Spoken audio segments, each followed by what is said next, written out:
예레미야의 말씀을 함께 살펴보고 있습니다.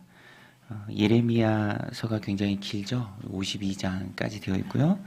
우리가 7월부터 또 살폈는데 이제 8월 아마 다음 주까지 쭉 이어질 것 같습니다. 예레미야를 통해 주신 하나님의 말씀이 너무 귀하고요. 또 하나님의 말씀을 어려운 시대 속에 전하는 예레미야의 모습을 통해서도 우리가 깨닫는 것이 또 도전되는 것이 참 많이 있습니다. 그 중에 가장 중요한 것은 예레미야는 항상 신실하게 하나님의 말씀을 전했다라는 것입니다. 환경이 어렵고 또 그가 당하는 대우가 너무 부당했지만 그럼에도 불구하고 예레미야는 하나님 손에 온전히 붙들린 선지자였습니다. 그것이 중요해요. 하나님 손에 붙들린 도구다. 내 존재의 목적이 나에게 있는 것이 아니라 하나님께 있다. 나는 하나님의 철저한 도구고 하나님의 뜻을 도구로서 또 변화되어야 할 세상 사람들에게 전하는 선지자다. 그래서 예레미야서는 예레미야가 전하는 하나님의 말씀, 그것과 더불어 그 말씀을 얼마나 어려운 상황 속에서도 신실하게 예레미야가 전하는가.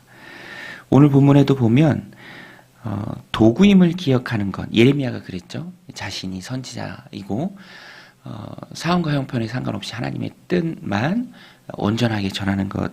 그 신실한 도구 역할을 잘 감당했는데 오늘 본문에 보면 그 도구의 중요성, 그 가운데서도 바벨론도 하나님의 심판의 도구였죠. 바벨론 역시 하나님 손에 붙들린 심판의 도구였습니다. 그런데 바벨론은 그 도구의 역할을 끝까지 잘 수행하지 못했습니다. 그가 하나님께 교만해졌죠. 그래서 29절부터 후반부에 보면 바벨론이 하나님 앞에 여호와 하나님 앞에 보복을 당할 수밖에 없는 그 이유, 교만에 대해서 잘 말해주고 있습니다. 29절에도 보면 활 쏘는 자를 바벨론에 소집하라. 활을 당기는 자여 그 사면으로 진을 쳐서 피하는 자가 없게 하라. 그가 일한 대로 갚고 그가 행한 대로 그에게 갚으리라. 그가 이스라엘의 거룩한 자 여호와를 향하여 교만하였습니다. 행한 대로 갚는다. 일한 대로 갚을 것이다. 그럼 그가 무엇을 행하였고 무슨 일을 하였습니까? 이스라엘의 거룩한 자 여호와를 향하여 교만하였습니다. 이후에도 교만한 자가 심판당할 것이다. 분명히 기록하고 있고요. 32절에도 보면 교만한 자가 걸려 넘어지겠고 그를 일으킬 자가 없을 것이며 내가 그의 성읍들의 불을 지르리니 그의 주위에 있는 것을 다 삼키리라. 하나님께서는 교만한 자를 심판하십니다. 오늘 우리도 하나님 주신 삶을 살아갈 때 이 내용을 잘 알고 있어야 합니다. 그래서 항상 하나님 앞에 우리가 겸손한 마음, 겸허한 모습, 또 가난한 심령, 늘 주님의 은혜를 구하는 것, 그것을 잊지 않고 행하는 것이 지속적인 하나님의 은혜를 누리는 비결이죠. 바울도 내가 섰는 줄 알았을 그때에 섰다라는 것은 평안하고 또 넉넉하고 특별한 근심과 걱정이 없고 혹 내 힘과 또 이 땅에 생활할 수 있는 그런 권한과 능력이 커졌을 그때죠. 그때 넘어질까 조심하라. 넘어질까 조심하라.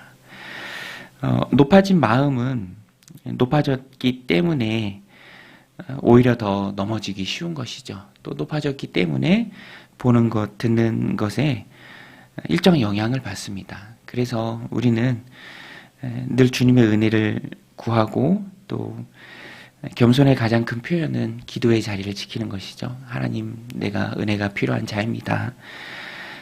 어제도 그랬고 오늘도 그렇고 내일도 그렇고 항상 하나님의 은혜가 아니면 나는 안 됩니다. 라는 그 마음을 가져야 합니다. 그것이 바로 주님 손에 붙들려 귀하게 쓰임받는 도구죠. 도구가 어떻게 자신을 스스로 자랑할 수 있겠습니까? 그저 붙들어 사용하시는 그 하나님 앞에 감사할 뿐입니다. 잘 될 때에도 혹은 안 될 때에도 늘 하나님께 뿌리박은 믿음으로 하나님 곁에서 겸허한 마음으로 쓰임받길 소원하는 그 마음을 늘 우리가 가져야 합니다. 특별히 언제 그래야 하는가?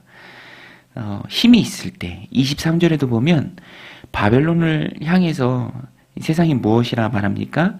온 세계의 망치, 온 세계의 망치, 힘이 센 온 세계를 다스리는 망치, 집중해서 무엇이든 아작을 낼 수 있는 그런 망치다라고 느끼는 바벨론이 어떻게 됩니까?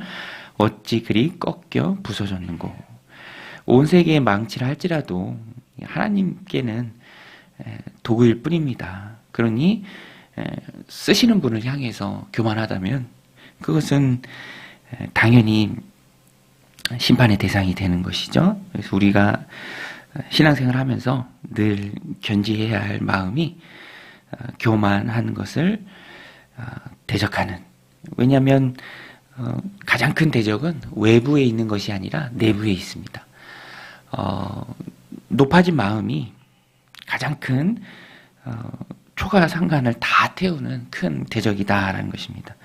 오히려 외부의 환경이 어려우면 더 주님을 의지하죠. 근데 그 마음으로부터 교만이 나오면 지속 가능한 은혜를 누리지 못합니다. 관계도 다 마찬가지인 것 같아요. 제가 이렇게 보면은 관계 속에서 늘 겸손하고 또 상대방을 대하고 또 오랜 친구, 지인을 대하면 그 관계가 오래 가죠. 겸손하기 때문에 그렇습니다. 오늘도 예레미야서 50장 말씀을 보면서 이 바벨론이 심판당하는 그 모습을 보면서 우리가 반면교사로 삼아야 할 것은 늘 하나님을 의지하는 또 주님만 신뢰하는 하나님 앞에 겸손한 가난한 심령입니다. 주님만 의지하고 주님께만 은혜를 구하고 주님이 도우실 것을 신뢰하면서 하나님 나는 할 수 없습니다. 하나님 도와주셔야 합니다. 라는 그 마음으로 지속 가능한 은혜를 오늘도 누리고 또 날마다 하나님 베풀어 주시는 그 은혜 가운데 살아가는 능력의 종들이 다 되시기를 주님의 이름으로 간절히 축원드립니다. 우리 같이 말씀 붙들고